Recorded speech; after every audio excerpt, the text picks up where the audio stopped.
Welcome. In this video, we're going to go over Unit 1, Activity 6. The two lines in the graph represent profits of companies A and B in thousands of dollars.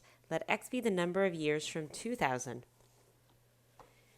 What conclusions can you draw about each company and about the company's comparison to each other? So I'm going to start off by saying I'm not going to write anything down here. You should write something down, and before you think, if it's not required, I'm not going to do it, just remember the next time or the last time you went to the gym, if you said, I'm going to the gym, but I'm not going to stand on the treadmill, I'm not going to try, you're not getting any benefit from being at the gym. So I just want to remind my students out there, if you don't write anything down here, if you don't try to draw conclusions from this conversation in your own words, it's like going to the gym and staring at a treadmill and doing nothing. There will be no benefit to that gym visit, and you will get no benefit from this video. So that said, let's discuss some conclusions that we can draw about these companies based on these linear functions. So clearly we can see that this line for company B starts off higher up than company A. This tells me that here the profits for company B are greater. And what does this correspond with? This corresponds with the year 2000 all the way to 2003. So company B in this time period had higher profits than company A from the year 2000 to 2003. You could also say company A had lower profits than company B from 2000 to 2003. Next, let's look on the other side of this graph in this direction. On this side of the graph, starting in 2003, we see that company A has more profits than company B. And this graph only goes to 2006, but looking at the trajectory of company A and making the assumption that these profits of these companies remain on this linear trajectory after 2006, we could draw the conclusion that company A would still continue to have more profits than company B. But for sure, what we can draw from this graph is that from 2003 to 2006, company A had more profits than company B. You could also say company B had less profits than company A between these years. Finally, here in the year 2003, we can see that companies A and company B both had equal profits. Now again, please take a moment to write down these conclusions and any other observations you've made in your own words. And remember, if you don't do this, you are only cheating yourself out of really learning and understanding the content. Part B, the equation for company A is little a of x equals 15x plus 20, and the equation for company B is little b of x equals 10x plus 35. Solve these two equations using the method of substitution. Now, I'm not really going to hone in on the method. Solving sets of equations, the whole point is that you understand some quick technique. So I'm not going to go and solve one of these for x and substitute that value, and I'm just going to set these equal to each other because the easiest way to do it is to set them equal to each other. And we will come back to this last sentence. So what do I mean? First, I'm going to rewrite both of these. So here's company A. And instead of using a of x in function notation, I'm going to write y equals 15x plus 20. And I'm going to do the same thing for company B.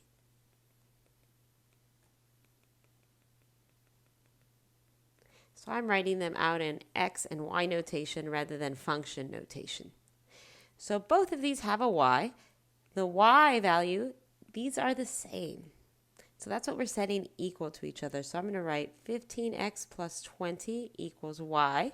And since we already know this one has a y, I could just write this equals 10x plus 35. And now I'm going to rewrite it so it looks like something you are more used to seeing. 15x plus 20 equals 10x plus 35. Now we can solve this algebraically. In general, you can add and subtract from either side. I always try to take the technique of moving things around in ways that I don't end up with negative numbers. Had I instead chosen to subtract 15x from both sides, I'd end up with negative 5x on the right. So we have 15x minus 10x gives us 5x plus 20 on the left. 10x minus 10x is 0. So on the right, we just have 35. Subtracting 20 from both sides gives us 5x equals 15. And then, of course, we can just divide both sides by 5. And we end up with x equals 3. Now, that is only one value. So when x equals 3, what does y equal? And let me move this out of the way so I have more space to write this down. So x equals 3. Well, we can figure this out two ways. We can substitute in for company A. So we have y equals 15 times 3 plus 20. So y equals 45 plus 20. Y equals 65. And for company B, I can write y equals 10 times 3 plus 35. Y equals 30 plus 35. Y equals 65. The key point here is you should get the same y value when you substitute back in for both of these equations. Now let's write out our answer as an ordered pair. The solution is 3, 65. Otherwise, you can write x equals 3 and y equals 65. If you're planning to continue in courses like pre-calculus and calculus, you definitely need to know what an ordered pair is. An ordered pair is literally just parentheses, the x value, comma, the y value, in parentheses. Now let's explain what our solution in part B means in this problem situation. And remember to use specific units and numbers in our statements. So first, let's start by putting a graph here where we can see it, just to give us an idea of what we actually solved. As you can see here, I have all the relevant information from the previous parts. I have the graph, I have the ordered pair solution, and I have the equations that represent the profits of company A and company B. Now, the x values represent the number of years since 2000. So x equals 3 represents 3 years after the year 2000, which is 2003. What about y? Y represents the profits in thousands of dollars. So y equals 65 represents profits of $65,000, or you could just write 65,000 like this. So our solution tells us that in 2003, the companies had profits of $65,000.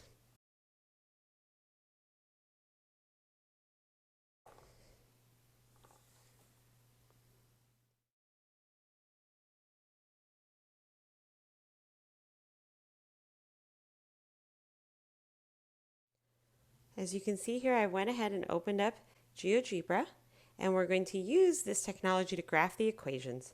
So go here to the little calculator icon and type in y equals 15x plus 20. And so in red here, we have company A on our graph. Let's do the same for company B. So I'm going to type in y equals 10x plus 35. And that's in orange. That's really too similar of color. So I'm going to quickly tap the dot, dot, dot, go to settings, and I'm going to change this color to blue, something really different. And there, I'm done. So I can go ahead and hide that.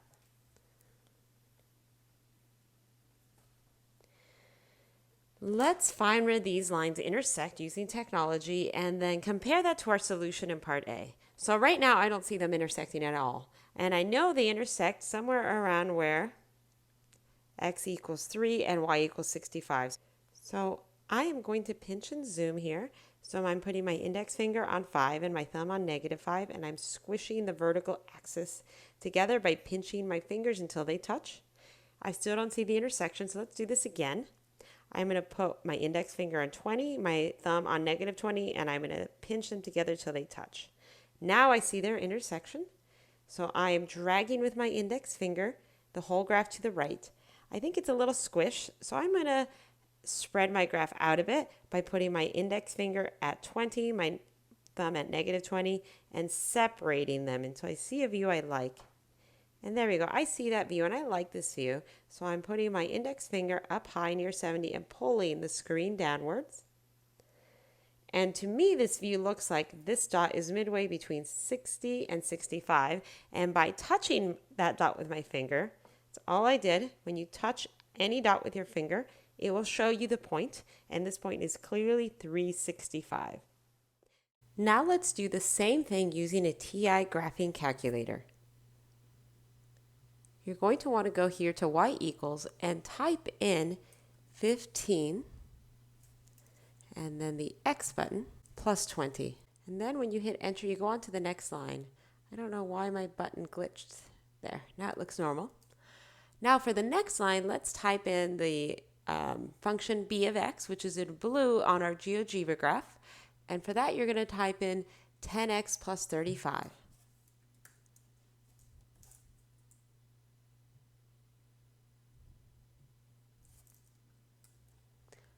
Once that's typed, go ahead and tap the graph button. You'll notice we really don't see anything. We have to adjust our window, and unlike when we did this in GeoGebra, we actually have to use this window setting. We can't just touch and pinch and zoom really nicely. So I would go to window, and let's set our X minimum to -1, our X maximum to say 7. Actually, let me just go all the way up to 10. There we go. And let's make our scale 1 on the x-axis. Now for the y-axis, I'm going to set my x minimum here to -10. So I'll leave that as is. My max, I'm going to go all the way to 120, and I'm going to make my scales by 10. Now when I hit graph, you can see the first line, the second line. So this one would have been the equivalent of the red one. This one would have been the blue. I went ahead and switched the calculator view. If you have a nicer edition of a TI, you can use these colors, but the colors don't match right now to our GeoGebra graph. So let's just match them up. So if we go here to y equals 15x plus 20, we had in red. So I can go over here and hit enter and change that color by clicking over to red and then enter. And now they're both red and I don't want that either. So let's go to 10x plus 35, hit enter, and then switch this one back to blue and just keep hitting enter till you're done. And then when you go to your graph, you'll notice these match up with our GeoGebra graph exactly. In order to find the intersection, we now need to go into our trace menu by going, to our calc menu, by going second trace, and you're going to go to number 5, intersect. And here, just hit enter. The calculator is asking you where the first curve is, and we're on it. So I'm just going to tap the enter button. Then I'm going to tap it again because the calculator already moved to the blue one. And now I'm going to guess. And for my guess, I'm going to actually move a little bit closer to where I think the intersection is, which is right around 3. And this is pretty close. And then hit enter. And if you notice, it gave us the intersection of 365. Now you have the tools to graph lines using GeoGebra on your cell phone, which is a free app, or using a TI calculator, which is a lot more expensive. So I would suggest sticking to the free app, at least for this course. And using both sets of technology, you can find the intersection of these two lines on both of them. And as you notice, they match up. They're both 365. So the x value is 3 and the y value is 65. I hope this video was helpful.